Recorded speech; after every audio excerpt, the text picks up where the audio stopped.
Nah, tatanan dunia ini ada ilmu syariat. Nah, syariat ini juga harus dilakukan oleh umat Islam, karena syariat ini tatanan dunia. Nek wong ibadah, jadi ini niku ibadah ini secara hakikat, ya gak popo, tapi dipakai sendiri, jangan ditularkan kepada orang lain, karena nanti akan merusak, ya. Ya, sebenarnya kalau orang ngarif bijaksana juga ini mempunyai ilmu makrifat, ilmu hakikat, ini syariatnya ini seharusnya malah terpakai seperti yang dilakukan oleh Rasulullah Shallallahu Alaihi Wasallam. Tapi di sini pada waktu di dunia dalam beribadah kepada Allah ataupun ubah usia sampean kabeh niki sing jenenge syariat itu bisa menghukumi bahwa syariat ini bukan syariatnya makhluk, nggih. Sanes syariate makhluk niku sanes, tapi syariate sinten? Syariatullah, syariate Gusti Allah. Nah, kalau sudah begitu apa yang terjadi? Maka semuanya kita bisa kembali kepada Allah itu sendiri. Walaupun kita beribadah secara syariat, ini hakikatnya ini juga dapat, ya. Ya, torekot juga sama. Yang torekot yang senang wirid ini bahasanya torekot, tapi juga menghukumi bahwa torekot ini adalah torekotullah, torekotnya Gusti Allah sanes torekotnya makhluk. Jadi sengembah dalan nggih salik, ngembah dalan itu salik niku sing ngembah dalan niku ya Gusti Allah dhewe, nggih. Ya Gusti Allah dhewe lewat makhluk-makhluke, nggih. Karena apa? Karena di dalam diri saya, di dalam diri ini panjenengan semuanya ini juga ada ruh ya. Dan ruh itu dari mana berasalnya? Ya, ruh ini dari Gusti Allah dhewe. Makanya kutiupan ruhku, bukan ruhmu lho, enggak lho. Ruhmu kamu sampean gak duwe ruh Gusti Allah dhewe. Ya, hadirin wal hadirat, terus kalau sudah bertorekot lalu bermakrifat, makrifat juga sama, makrifatullah. Artinya makrifatullah apa? Sing weruh ya Gusti Allah dhewe, manusa gak ono sing weruh.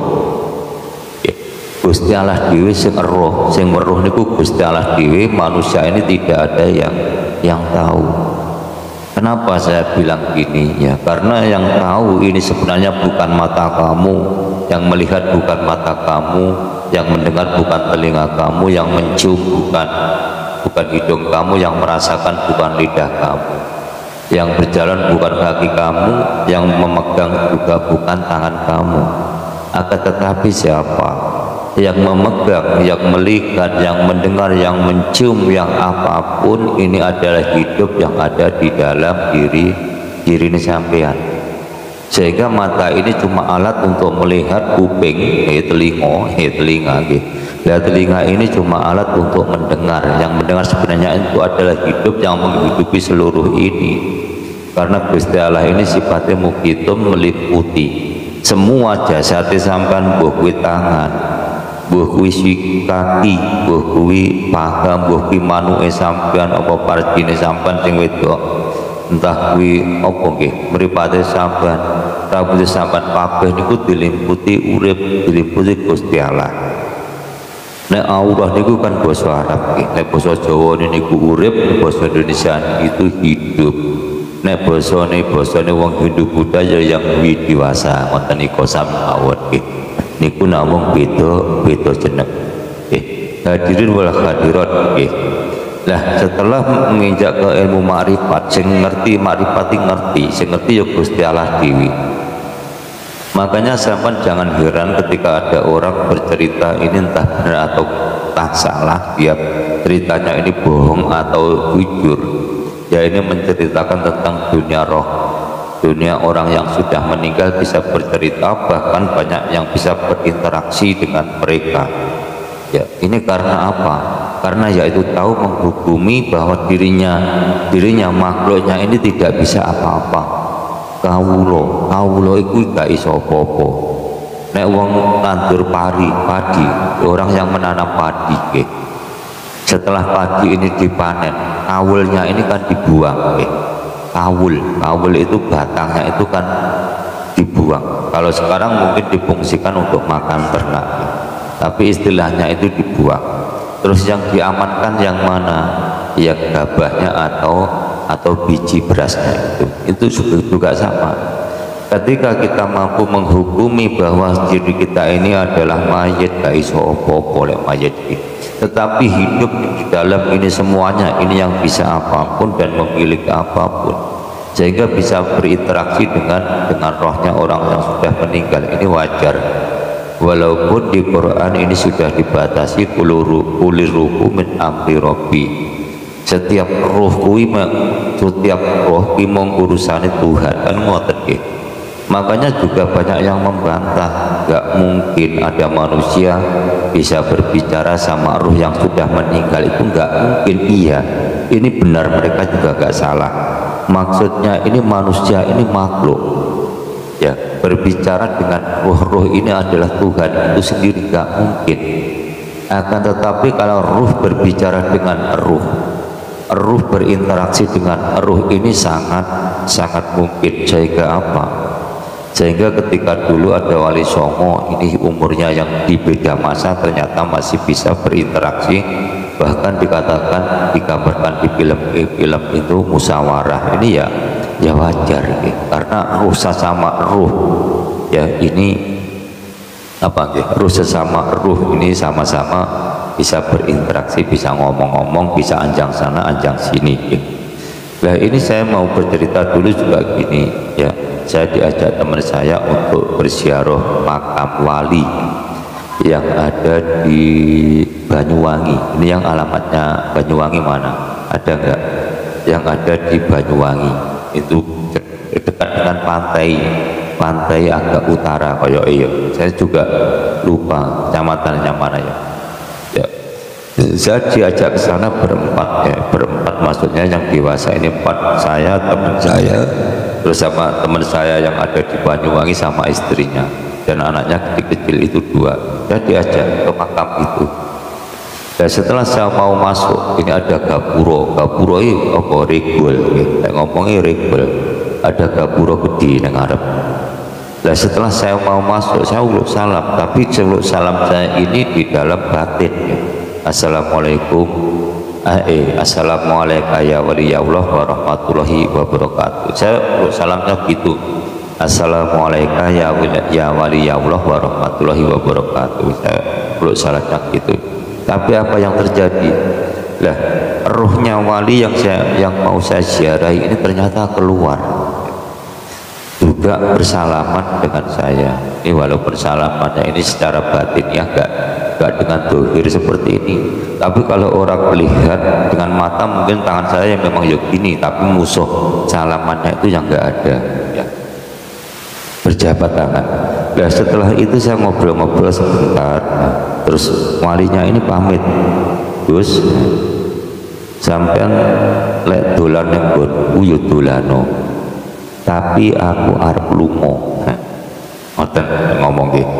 Wis sampean lek pengen dolan ning nggonku dolano, tapi aku arep lunga.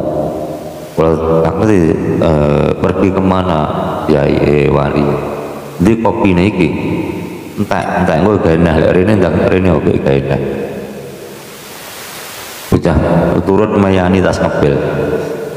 Jadi setelah itu saya ngobrol-ngobrol sebentar, terus akhirnya walinya itu pamit, katanya mau ke Jawa Tengah, katanya ya, lembur mau ke Jawa Tengah, mungkin ya mengunjungi wali yang ada di Jawa Tengah, mungkin di Masjid Demak atau gimana gitu, lalu pergi. Tapi akhirnya apa yang terjadi? Saya nggak jadi masuk ke dalam makamnya, nggak jadi, tapi cuma di apa ya, di masjidnya. Saya di masjidnya itu sholat apa ya, dulu sholat duhur kalau nggak salah ya, sholat duhur, saat tiduran di situ. Lalu teman saya ini masuk, yang ngajak saya ini, mereka berdua itu masuk karena teman saya ini juga orang yang luar biasa dalam arti waskito. Akhirnya setelah keluar dari makam saya tanya, kamu tadi ketemu dengan Mbah Walinya apa enggak? Enggak. Ya kenapa enggak ketemu? ya mungkin perginya gitu. Nah, ternyata memang di dalam makamnya, di rumahnya ini kosong, seperti itu ya. Makanya sama jangan heran ya. Hadirin wal hadirat yang berbahagia, ini tadi kita tentang membahas tentang apa ya, tentang ilmu itu ya, supaya semuanya terpakai antara syariat, thariqat, makrifat, hakikat. Kita harus hukumi semuanya bahwa thariqat Gusti Allah, syariat Gusti Allah, naik lagi ke thariqat Gusti Allah, makrifat ya marifat Gusti Allah, hakikat ya hakikatullah, hakikatnya Gusti Allah itu sendiri. Baru sampai nanti bisa masuk ke ranahnya ya, ke ranahnya alam lahud, alamnya pangeran, alamnya Gusti Allah. Lah terus setelah di dunia ini, maka yang namanya manusia ketika oleh Allah ini ya ditempatkan di dunia, akhirnya terbelenggu di dalam jasad yang modelnya ya wis ngene iki, gak ganteng blas ya welek ini iki. Ya kita terbelenggu di dalam jasad ini, sebenarnya oleh Allah ini dikasih tugas atau harus mengemban tugas, atau tugas itu harus dilaksanakan ya. Ini kita mencontoh dari Nabi Adam alaihissalam ya. Ketika Nabi Adam alaihissalam ini masih berbentuk hanya rohani, gak ada jasad kasarnya, maka oleh Allah ditaruh di surga. Karena di surga nanti semuanya ini adalah rohani, gak ada jasmani seperti ini ya. Tetapi ketika Nabi Adam ini oleh Allah diturunkan ke bumi ya, ini dibuatkan jasad yang bahannya ini dari tanah liat ya, dari tanah liat. Nah, sehingga setelah jasadnya Nabi Adam ini jadi kutiupkan rohku imam, Gusti Allah ngomong roh tak tiup ning rohku iki, kowe tak nduk ning donya sing dadi khalifah ning alam donya kan ngono nggih. Jadi seperti itu prosesnya. Tapi kadang ini ada yang membantah, bukankah kita ini dari hasil perkawinan ibu dan bapak kita kan ngono nggih. Gak apa-apa. Bukankah kita ini hasil dari perkawinan bapak dan ibu kita? Iya. Tapi kalau kita tarik kesimpulannya, bapak kita, bapak sampai kabeh jenenge duit sing jenenge air mani ketika kawin dengan ibu kita. Air mani dari mana? Dari nutfah itu dari mana? Dari sari-sari makanan yang ada di tulang sumsum ya. Nah itu berasal dari mana sari-sari makanan? Dari bumi. Makanya manusia ini terbuat ya, maksudnya jasad kasarnya ini loh terbuat dari tanah. Itu loh ya, yang maksudnya gitu. Bukannya kabeh manusia itu plek-plek kok tanah liat di plek-plek karo sing gawe yang dadi bentuk manusia, enggak. Tapi melalui proses macam nggih Kang Kakung nggih. Hadirin wal hadirat yang berbahagia. Nah setelah ini, setelah alam dunia, maka kita nanti akan membahas yang jenenge alam barzah ya. Ketika alam barzah ini mendatangi kita tidak usah mendatangi barzah, tapi barzah ini ya mendatangi kita. Karena apa? Karena yang ada di barzah ini malaikat Israel yang siap nyambut nyawane sahabat kabeh niku jenenge Israel ya. Nah sebenarnya Israel ini ya juga sudah ada di dalam diri sampean, karena ini juga sudah merupakan perangkat sampean. Ini malaikat Israel ya. Ketika nanti manusia ini tugasnya habis, maka apa yang terjadi? Israel ini pergi dari jasad sampean, sehingga rohnya ini juga ikut minggat, ikut pergi. Nah ketika di barzah ini luar biasa. Ini alam barzah ini alam yang paling luar biasa. Karena apa? Karena di situ iblis ini sudah siap-siap untuk ganggu sampai kabeh ketika barzah. Walaupun orang banyak yang mengatakan bahwa barzah ini alam gak popo, gak ngerti. Nah sebenarnya barzah ini apa sih? Barzah ini sebenarnya maknanya ini lepas atau copot ya, lepasnya rogo karo nyawa itu yang disebut dengan barzah ya. Ketika barzah ini terjadi, maka disitulah iblis sudah mengangkat di depannya sampean. Karena apa? Karena sing jenenge iblis itu pengen godho manusia, sing manusia ini rohnya manusia ini ketika meninggalkan jasad seharusnya perginya kemana sih? Ke rahmatullah Allah, ke alam kubur. Akan tetapi karena godaan iblis ini bisa kesasar ke alam nasut, alami para iblis. Sehingga apa yang terjadi? Manusia, roh manusia ini berbahan dasar dari air ya. Dan iblis ini berbahan dasar dari api. Sedangkan sampean kalau perorangan ya, kita ini kan sudah Allah sapa Kang Dr. Profesor Dr. Fahrudin Faiz ini mengatakan bahwa manusia ini adalah Tuhan kecil ya. Tuhan besar itu ya ruangan kosong wang ini Tuhan besar, makhluk ini Tuhan kecil ya. Sedangkan yang namanya air ini kalau kecil ini melawan api yang besar ini gak mungkin mampu ya. Sehingga apa yang terjadi? Biar habis. Ini nanti juga sama. Ketika ada ruh ini yang harusnya perginya ke alam kubur atau ke rahmatullah, akan tetapi kesasar sampai alam nasut, alam bangsa iblis. Ini yang disebut dengan siksa kubur. Makanya oleh para ustadz, saya masih ingat sekali dengan guru saya, guru ngaji saya dulu pada waktu saya ini masih kecil. Ini banyak ustadz ini yang mengatakan, banyak guru saya mengatakan bahwa nanti ketika manusia kuwi dicemplung ning neraka karo Gusti Allah ya, kuwi godo geni gebuk sirahe sampai pecah kabeh, labang ini nabrak dodo niku dodone remek, labangnya tembus ngoten nggih. Diombeni banyu umum, ketika banyu umum itu diombe nggih rasane panas niku sampai pucuke kuku, luar biasa. Niki cuma gambaran saja karena memang ketika ruh ini meninggalkan jasad tidak bisa sampai ke rahmatullah, maka disitulah yang disebut dengan siksa yang sangat pedih. Paham nggih? Hadirin wal hadirat ya. Makanya ketika di alam barzah ya, di alam barzah atau barzah ini wong Jawa sering ngarani apa nggih? Sakaratul maut. Ketika sakaratul maut dituntun ya, dituntun kalimat kon maca kalimat la ilaha illallah. Lek wis gak mampu nggih ngucap kalimat la ilaha illallah piye? Disingkat malih Allah Allah Allah, itu paling tidak seperti itu nggih. Sehingga apa? Sehingga ini ya, ini kan sudah dibicarakan banyak orang membahas tentang ini ya. Sapa wonge sing ning akhir hayate niki bibire niku mampu ngucap kalimat la ilaha illallah dakhalal jannah. Sing mampu ngucap kalimat la ilaha illallah maka akan dimasukkan ke dalam surganya Allah. Tapi kita harus persiapkan sejak dini, sejak sekarang ini, jangan nunggu besok-besok.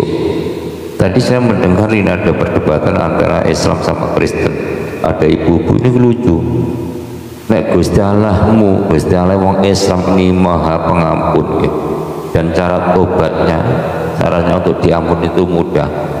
Cuma berhenti melakukan maksiat yang seperti itu, lalu sholat tobat 2 rakaat dengan benar, tobatnya dengan sungguh, maka dosanya diampuni oleh Tuhannya sehingga nanti bisa masuk surga. Maka apa yang dikatakan ibu-ibu itu, kalau gitu saya mau berbuat maksiat, mau berbuat jahat sampai saya tua mau meninggal, ini aneh. Tapi akhirnya oleh Ustaz Yusuf pasti dibantah, iya Bu, memang ibu tahu umur ibu nanti sampai berapa tahunan, hidupnya ibu kurang berapa tahun di dunia ini, memang ibu tahu. Ya akhirnya juga kelabakan juga. Makanya ketika di dunia seperti ini kita harus mempersiapkan diri mulai dari sekarang, gak usah nunggu besok. Kalau mau mati kita nggak ngerti, Israel perginya dari diri kita nggak ngerti ya. Kita persiapkan diri karena apa? Karena saya sudah melihat dengan mata kepala sendiri dimanapun ya, dimanapun ketika orang sedang sakaratul maut ya, uang pas pecate nyawa utawa pas sakaratul maut utawa pas barzah lepasi nyawa dan rogo, Lah ini mau lepas nyawa sama rogo ini mau lepas. Lah orang itu gak ngerti, dibisiki, dikasih bisikan di telinganya ini gak bisa dengar ya, dikasih bisikan di telinganya ini sudah gak bisa dengar. Karena apa? Karena organnya itu juga sudah rusak. Dan matanya ini walaupun kelihatannya melek ya melek, tapi juga gak bisa memandang karena matanya ini juga sudah tidak ditempati roh yang apa nggih, yang menggerakkan, yang mempergunakan perangkat yang bentuknya mata ini. Semuanya juga gitu, walaupun tangannya kita ubah-ubah, tapi gak bisa mengendalikan karena rohnya di sini juga sudah gak ada dulu ya. Makanya kita harus persiapkan sejak dini. Dan kalimat itu bisa diucapkan ketika orang mau meninggal dunia. Ini karena kebiasaan pada waktu dia itu masih sehat tuh ya.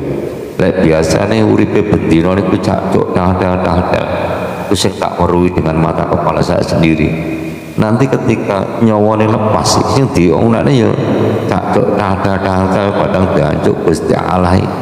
Tidak adil belas aku tiga loro kaya ini semacam lah. Makanya kita toto ya, kita toto batin awak dewi dituntun ke akhlak yang baik, akhlakul karimah. Dan nanti kalau hidupnya sampean utawa roh sampean iki apik, niki rogo iki ikut-ikutan baik ya, paham ya.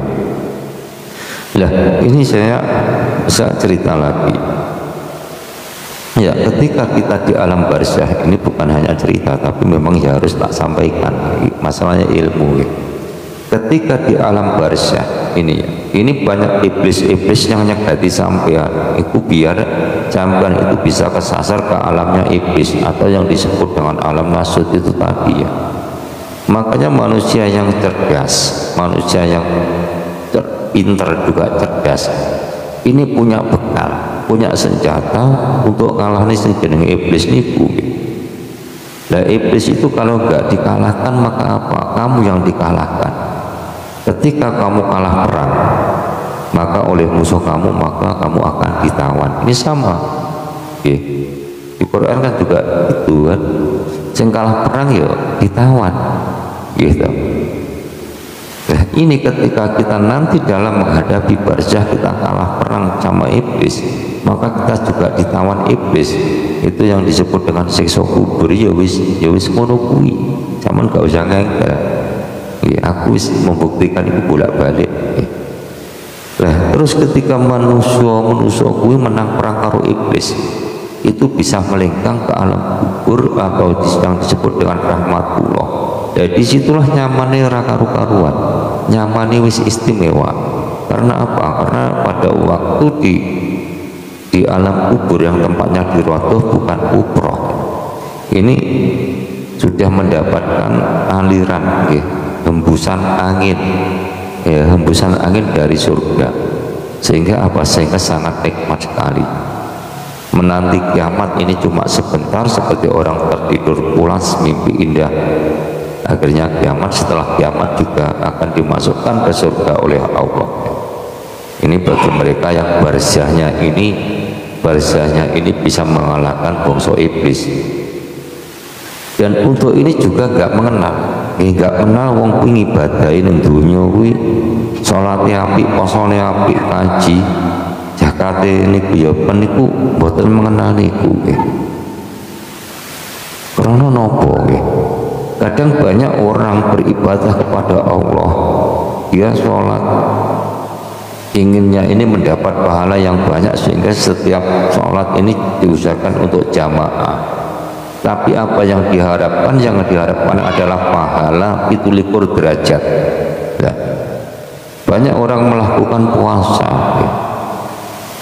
sampai puasa ini, puasa Ramadan gak cukup, akhirnya ditambah Senin Kamis, ditambah sunat yang lainnya, tapi juga itu mengharap pahala dari Tuhan ya. Banyak orang ibadah yang lain ini hanya mengharap pahala dari Allah, sehingga apa yang terjadi? Ketika ibadahnya ini ada tendensi yang lain, dalam arti ada embel-embel liyane Gusti Allah, sing embel-embele pahala. Ini mungkin wong sing berhakikat, mungkin wong sing bermakrifat. Ini adalah musyrik kopi, musyrik sing samar. Sehingga apa? Sehingga ketika manusia ini melakukan kemusyrikan, maka Gusti Allah iki gak ngampuni dosane iki. Ketoke ibadah cendak celuk sampai kesel, poso sampai keluwen, ngelake. Sholat jamaah bendino nyang itu serok habis macam-macam, tapi hasilnya itu lek poso itu ya iman-iman. Makanya jangan sekali-kali ketika kita berharap kepada Allah, kita mengharap selain Allah, tapi kita mengharap pahala, walaupun pahala itu juga dari Allah itu sendiri, betul ya. Ya ini makanya ketika menghadapi barzah ini, kita orang mukmin, orang Islam ini harus punya senjata yang ampuh. Supaya apa? Supaya bisa mengalahkan bongsone iblis. Nek bongsone iblis iso sampean kalahne, sampean iso melenggang ke rahmatullah.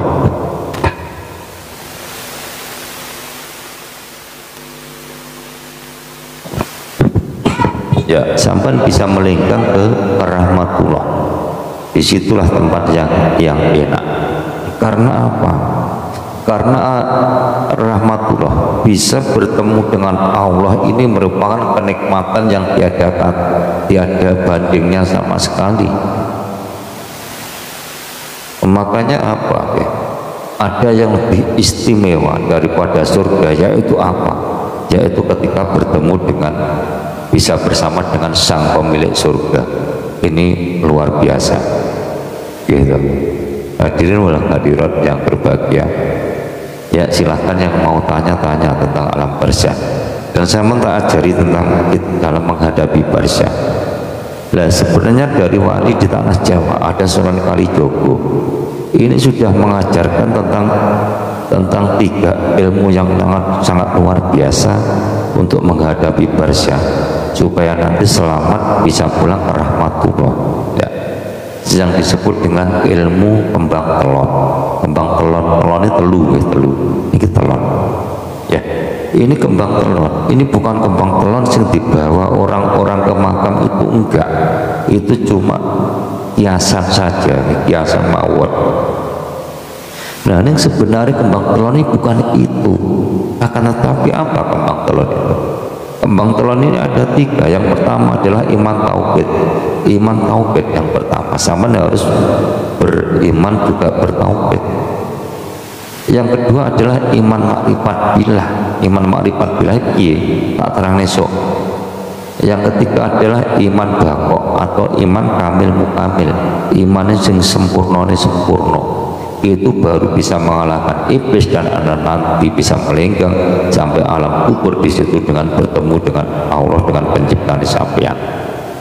Makanya hadiah terbesar bagi orang mukmin ini bukan kedudukan, bukan harta benda, bukan apapun, ya. Akan tetapi apa hadiah terbesar bagi orang mukmin? Hadiah terbesar bagi orang mukmin adalah kematian. Karena apa? Karena kematian adalah awal dari kehidupan yang sebenarnya. Dengan kematian kita bisa bertemu dengan Tuhan kita. Sehingga apa? Ketika bertemu dengan Tuhan kita, kita bersama dengan Tuhan kita, ini sangatlah istimewa, karena itu adalah kebahagiaan yang sebenarnya. Makanya ketika kita hidup di dunia ini, kita harus belajar barzah. Apa belajar barzah? Belajar mati. Maksudnya bukan mati dikubur ning kuburan karo masyarakat, itu mboten. Maksudnya belajar mati ini ngeten nggih. Belajar mati maksudnya dia terus menghukumi bahwa diri kita ini sebenarnya adalah mayit. Mayit itu gak iso opo-opo, gak duweni opo-opo. Nek mayit iso opo-opo, kuwi mayite ngedeni bocah, gitu. Mayit itu gak iso opo-opo, ya gak duweni opo-opo, manut karo sing hidup yang ada di dalam sini, ya. sakitnya tuh di sini bukan itu ya, Tuhan tuh di sini itu yang benar tuh ya. Ya Kang Muhammad ya, Jul Masrurah Madrusul. Ya terima kasih untuk semuanya yang hadir di Labnya Gusto pada malam hari ini.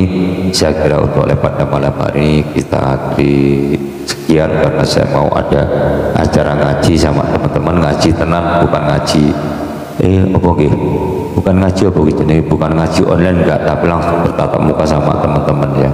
Alhamdulillah Pak, saya yang paling muda sendiri, yang lainnya tua-tuamu, santri ini malah tua-tua ya. Tapi gak apa-apa, tua kan umure, baliknya belum mesti. Jadi saya kira untuk pada malam hari ini saya akhiri sekian. Kalau mungkin ada kurang dan salahnya dari urian yang sudah saya katakan dari awal sampai akhir, dari Gustaf yang